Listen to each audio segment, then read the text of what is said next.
ഞാൻ ഇങ്ങോട്ട് ഒരുങ്ങി കെട്ടി നിൽക്കുന്നതെന്ന് നിങ്ങൾ വിചാരിക്കുന്നുണ്ടാവും. അപ്പോൾ ഞാൻ കുട്ടികളെ സ്കൂളിൽ നിന്ന് കൊണ്ടുവരാൻ വേണ്ടി പോകട്ടെ. അപ്പോൾ അതിന് മുന്നേ പൊട്ടൊക്കെ ഉണ്ടല്ലോ എന്നൊന്ന് നന്നായിട്ട് ചെക്ക് ചെയ്യാണ്. കാരണം മോന് ഭയങ്കര നിർബന്ധമാണ് അവരെ വിളിക്കാൻ പോകുമ്പോൾ നല്ല ഭംഗിയായിട്ട് പോകണം എന്ന്. കാരണം കുറേ നേരം കഴിഞ്ഞിട്ട് അവർ അമ്മയെ കാണുമ്പോൾ ഭയങ്കര സുന്ദരമായിട്ട് കാണാനായിട്ട് അവരെപ്പോഴും ആഗ്രഹിക്കുന്നത്. മോൻ എപ്പോഴും ചോദിക്കും പൊട്ട് തൊട്ടില്ലേ അമ്മ എന്നൊക്കെ. അപ്പോൾ മോളിപ്പോൾ കരഞ്ഞുകൊണ്ടിരിക്കുന്നത് എന്തിനാണെന്ന് നമുക്ക് കേൾക്കാം കേട്ടോ.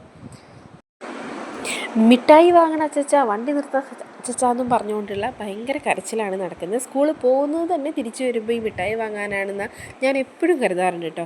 അപ്പോൾ സ്കൂളിൽ നിന്ന് കയറുമ്പോഴേ തുടങ്ങിയ കരച്ചിലാണ്, ചോക്ലേറ്റ് വേണം അല്ലെങ്കിൽ എന്തെങ്കിലും കഴിക്കാൻ വേണം എന്ന് പറഞ്ഞിട്ട്. അപ്പോൾ അങ്ങനെ അവസാനം പൊറുതി മുട്ടി ഞങ്ങൾ അവർക്ക് എന്തെങ്കിലും കഴിക്കാൻ വാങ്ങിക്കൊടുക്കാമെന്ന് തീരുമാനിച്ചു. അപ്പോൾ നമ്മൾ ആറന്മുള അമ്പലത്തിൻ്റെ മുന്നിൽ കൂടെ ആട്ടോ പോകുന്നത്. ആറന്മുള പാർത്ഥസാരഥി ക്ഷേത്രത്തിൻ്റെ മുന്നിൽ കൂടെയാണ് നമ്മൾ പോകുന്നത്.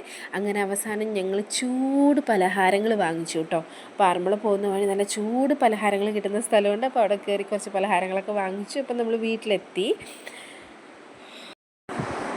പിന്നെ അതും പിടിച്ച് കുറച്ച് നേരം പുറത്ത് ആടിപ്പാടി പിടിച്ചുകൊണ്ട് ഇങ്ങനെ നിൽക്കുകയായിരുന്നു. അങ്ങനെ ഞാൻ അവരെ വേഗം കൊണ്ടുപോയി കൈയൊക്കെ കഴുകിപ്പിച്ച് ചൂട് പലഹാരങ്ങൾ തുറന്ന് നോക്കിയപ്പോൾ പഴംപൊരിയുണ്ട്, നെയ്യപ്പമുണ്ട്.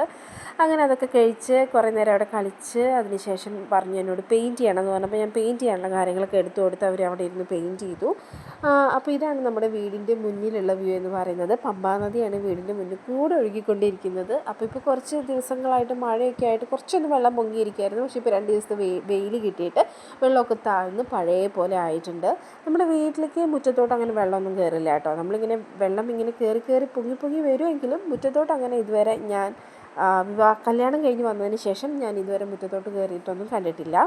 എന്തായാലും 18-ൽ നമ്മുടെ വീടിനകത്തോട്ട് വെള്ളം കയറിയിട്ടുണ്ട്. പിന്നെ സ്റ്റോറി ടൈമാണ്. അപ്പോൾ ഞങ്ങൾ സ്റ്റോറി ഞാൻ കുറച്ച് നേരം വായിച്ചു കൊടുക്കും. അപ്പോൾ ഞാൻ സ്കൂളിൽ ഇവരുടെ ഒരു ബുക്ക് എക്സിബിഷന് ഞാൻ കുറച്ചധികം ബുക്സ് വാങ്ങിച്ചു വെച്ചിട്ടുണ്ടായിരുന്നു. അപ്പോൾ ഞാൻ ഓരോരോ ബുക്സിലെ സ്റ്റോറീസായിട്ട് ഞാനിങ്ങനെ 1-2-3 ദിവസങ്ങളിലായിട്ട് ഓരോ ബുക്കിലെ സ്റ്റോറീസ് കംപ്ലീറ്റ് ആയിട്ട് പറഞ്ഞു കൊടുക്കും കേട്ടോ. അപ്പോൾ ഇതെല്ലാം പോലിയോ ട്വിസ്റ്റ് ആണെങ്കിലും പിന്നെ അതിൽ ഷേക്സ്പിയറിലെ മാക്ബത്തൊക്കെ കാണുകയുള്ളവർക്ക് ഇതൊക്കെയാണോ കുട്ടികൾക്ക് പറഞ്ഞു കൊടുക്കുന്നതെന്ന്. ഇതൊക്കെ കുഞ്ഞു കുട്ടികൾക്ക് പറഞ്ഞു കൊടുക്കാൻ പറ്റുന്ന രീതിയിലാക്കിയിട്ടാട്ടോ സ്റ്റോറി. നല്ല അടിപൊളി ബുക്സാണ്. അപ്പം അതൊക്കെ ചെറിയ കുട്ടികൾക്ക് കേട്ടിരിക്കാൻ പറ്റുന്ന രീതിയിലാണ് ഇതെല്ലാം എഴുതിയിട്ടുള്ളത്. അപ്പോൾ അതൊക്കെ ഞാനിങ്ങനെ വായിച്ചു കൊടുക്കും. പിന്നെ എന്താ പറയുക, ഇംഗ്ലീഷ് മാത്രമല്ല കേട്ടോ, മലയാളവും ഉണ്ട് കേട്ടോ. നമ്മുടെ പഞ്ചതന്ത്ര കഥകളും അതുപോലെ രമണനും എല്ലാം ഉണ്ട്.